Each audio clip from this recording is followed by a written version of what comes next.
Good morning class. Shri Nitin Chaudhary महाविद्यालय से मैं आज आपके सामने बीए थर्ड सेमेस्टर में हमारा जो टॉपिक है बीए थर्ड सेमेस्टर में हमारा जो टॉपिक है वो है अभिवृत्ति के प्रकार। ठीक है, तो अभिवृत्ति के प्रकार को हम दो प्रकार से देखेंगे। एक तो सामान्य सभी लोग देते हैं और दूसरा किसी एक विशिष्ट व्यक्ति के अनुसार यानी कि ऑलपोर्ट के अनुसार। ठीक है, तो व्यक्तित्व के जो प्रकार हैं अभिवृत्ति के, तो उसमें पहला है धनात्मक।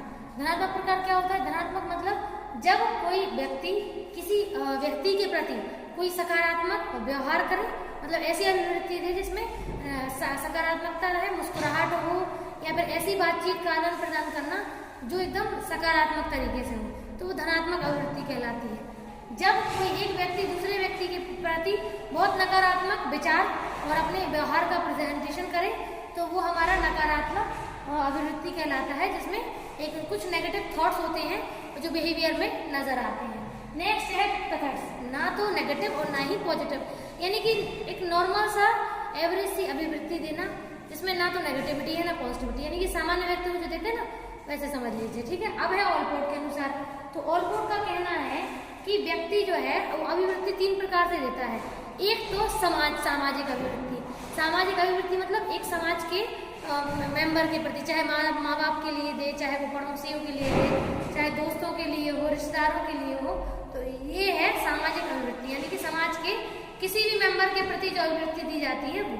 ठीक है, सेकंड है विशिष्ट व्यक्ति के प्रति। तो अगर किसी एक पर्सन के प्रति अभिवृत्ति दे रहा है तो वो हो जाएगी विशिष्ट अभिवृत्ति। जैसे मान लीजिए अगर उसका कोई खास दोस्त है, अगर उसके साथ अच्छी रिलेशनशिप है तो वो कैसी अभिवृत्ति देगा? पॉजिटिव। और अगर मान लीजिए नेगेटिव अभिवृत्ति है तो वो कैसे देगा? नेगेटिव। ठीक है, उसके बाद है विशिष्ट समूहों के प्रति। तो विशिष्ट समूहों के प्रति अगर हम बात करें तो जैसे मान के चलिए पूरा एक ग्रुप है, अगर उससे कोई पर्सन जुड़ा हुआ है तो उस ग्रुप के प्रति जो अभिवृत्ति प्रेजेंट करता है वो उसके प्रति अलग होती है। तो ये इन्होंने समूह और विशिष्ट व्यक्तियों के आधार पर बांट दिया ऑलपोर्ट ने। ठीक है, इसके बाद हम बात करते हैं अभिवृत्ति का निर्माण और विकास। तो यानी कि जो अभिवृत्ति है, एटीट्यूड जो होता है वो कितने प्रकार का होता है? एटीट्यूड क्या है? कितने प्रकार का होता है? तो एटीट्यूड को हम पहला जो डेफिनेशन है उसको लेते हैं, जैसे विकास और प्रकार निर्माण कितने हैं, कैसे निर्माण होता है, कैसे विकास होता है अभिवृत्ति का। तो पहला पॉइंट है अधिगम का प्रभाव, यानी कि हम जो एटीट्यूड जो निर्माण करते हैं, जो हमारा एटीट्यूड बनता है, जो अभिवृत्ति बनती है वो लर्निंग के द्वारा आती है। यानी कि हम अभिवृत्ति किसको किस प्रकार देनी है ये कैसे आती है, ये हम लर्निंग के द्वारा सीखते हैं। ठीक है, जब हम सीखते हैं लोगों से, जैसे हमारे माँ बाप कैसे रिएक्ट कर रहे हैं किसी भी चीज़ के प्रति, हमारे पड़ोसी कैसे रिएक्ट करते हैं, हमारे दोस्त, तो उनसे हम सीखते भी हैं कि अभिवृत्ति किस व्यक्ति के प्रति कैसे देनी चाहिए। अगर कोई व्यक्ति बहुत बुरा है और आप बहुत अच्छे से व्यवहार कर रहे हैं उसके साथ, तो आप हमेशा उसके साथ अच्छे से व्यवहार नहीं कर पाएंगे। ठीक है, तो आपको एक समय के बाद तो आपको मतलब कुछ समय जो है वो रुकना ही पड़ेगा और अपने व्यवहार को बदलना पड़ेगा। ठीक है, इसमें अगला है उद्दीपक पुनरावृत्ति। तो उद्दीपक पुनरावृत्ति में सेकंड जो है, तो इसका मतलब बार बार जब कोई उद्दीपक, कोई व्यक्ति, कोई वस्तु हमारे सामने बार बार आती है तो हम उसको एक तरीके से हमारी जो अभिवृत्ति है उसके प्रति वो हम सीख जाते हैं कि हमें कैसे व्यवहार उसके लिए करना है। ठीक है, तो ये है व्यक्तित्व उद्दीपक के किसी एक व्यक्ति के प्रति पुनरावृत्ति या व्यक्तित्व का या अभिवृत्ति का निर्माण।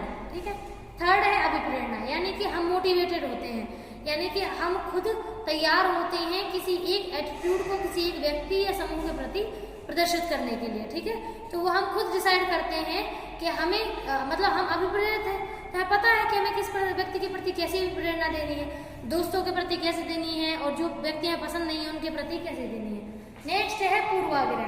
तो आप जानते हो कि अगर हमने किसी एक व्यक्ति के प्रति कुछ गलत विचार हमारे हैं और उससे जुड़े उसकी पूरी कम्युनिटी के प्रति हमने कुछ गलत विचार बना लिए हैं, तो इसका मतलब क्या है? इसका मतलब ये हुआ कि हमारे जो पूर्वाग्रह है उसके आधार पर हम अभिवृत्ति देते हैं। मतलब जिस पर्सन के प्रति हमारा जो बिहेवियर नहीं भी होना चाहिए हम वो बिहेवियर उसके प्रति प्रेजेंट करते हैं। क्यों? क्योंकि हमारे पूर्वाग्रह बन चुके हैं। ठीक है, नेक्स्ट है सूचना और संप्रेषण। तो यानी कि जो इन्फॉर्मेशन है, इन्फॉर्मेशन के बेस पे भी हम ये डिसाइड करते हैं कि हमें किसको कैसे, जैसे मान लीजिए अगर हमारे पास बहुत ज़्यादा इन्फॉर्मेशन किसी व्यक्ति के प्रति है तो हमारा जो बिहेवियर है वो स्ट्रॉन्ग फॉर्म में निकल के आता है, एटीट्यूड हमारा स्ट्रॉन्ग होता है। अगर हम फिर भी प्रेजेंट करते हैं लेकिन थोड़ा सा लो फॉर्म में, ठीक है। नेक्स्ट है सूचना और संप्रेषण, ठीक है। तो सूचना और संप्रेषण का मतलब क्या हुआ? सूचना और संप्रेषण का मतलब है कि जो सूचनाएं मिलती है उसके आधार पर हम अपनी संप्रेषण करते हैं, उसी के आधार पर हम अभिवृत्ति प्रदर्शित करते हैं। नेक्स्ट है समूह संबंध।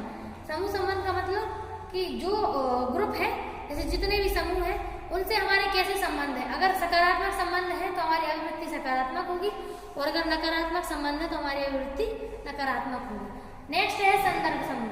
संदर्भ मतलब अगर किसी एक समूह का रेफरेंस अच्छा है तो हम उसी समूह के कुछ बाकी लोगों को भी सही समझ लेते हैं, हमारी अभिवृत्ति बाकी लोगों के लिए भी ठीक होती है, ठीक है।